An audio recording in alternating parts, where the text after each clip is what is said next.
asked, for example, your ITC is $10,000 and you could choose to apply that, keep your costs down, or you could choose to take that money and go on a vacation, pay down some bills, whatever you want to do.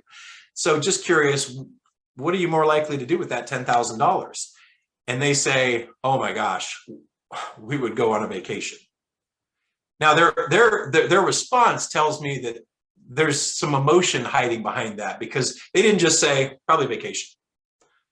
That I could tell there's some more to dig for. So when I say, oh wow, I'm going to follow up with another second level question before I go all the way for the third level question. So vacation, wow, how long has it been since you've taken a vacation? So this is another second level question. It's a detailed question, and there's a little feelings, but it's not on the surface. I'm not flat out asking how they feel, how upset or sad they are that they haven't taken a trip or whatever. I'm just asking how long has it been, because the way they said, oh, we go on a vacation, led me to think maybe it's been a while. Maybe it's been too long since they've taken a vacation, which tells me maybe there's a little bit of pain there. Maybe that's something that is a big deal. And so when they say, I can't remember the last time we took a vacation, that tells me I've got an opportunity, absolutely have an opportunity to go to the third level. If they say, we haven't had, I'm still waiting on the honeymoon. We've been married 8 years. He's still promising me we're going to go on a honeymoon. Ooh, he's in trouble, right? I'm going to be able to use that information, take it to the third level, and then the follow-up now that they've basically given me the permission to do. So I've earned the right because I'm in rapport, but I've also earned the right by asking the first level and the second level, and their responses tell me there's room to move to the third level.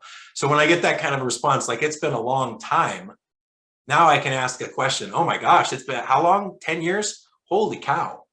How would it make you feel knowing that you already have that vacation, that overdue vacation paid for? And again, I can ask them separately. So if it was Bill and Mary was the one that said vacation, and I said, how long has it been? And 10 years. And I say, oh my gosh, how would it make you feel to know that that's going to happen? Her response to that is quite possibly going to be the nail in the coffin for any resistance that Bill was going to give. His think about it, and let me just see, and I don't know if we want to do this, and whatever, like all that stuff gets kind of pushed out, because when he hears Mary say, that would feel amazing just to know that it's actually going to happen. And then I can turn around to Bill. Now, Bill, I don't want to assume, same question, would you also want to do the vacation, or would you see it as more paying the bills? I've kind of put him in a tough spot. But I'm putting him on a pedestal, giving him an opportunity to be the hero, right? He could step down off the pedestal and be like, forget her, we're not taking a vacation.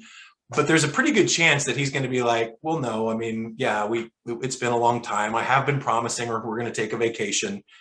Well, Bill, how would it make you feel knowing that it's kind of already paid for? You don't have to stress out about where's the money going to come from. I mean, how would that make you feel? And if he's like, well, yeah, that would feel pretty cool. Now, I don't have to sit there and keep beating on it, but now I kind of go back to where I was, go on with the presentation. And just the fact that we touched on that and got into that third level for a moment just makes it a lot harder for them to say no.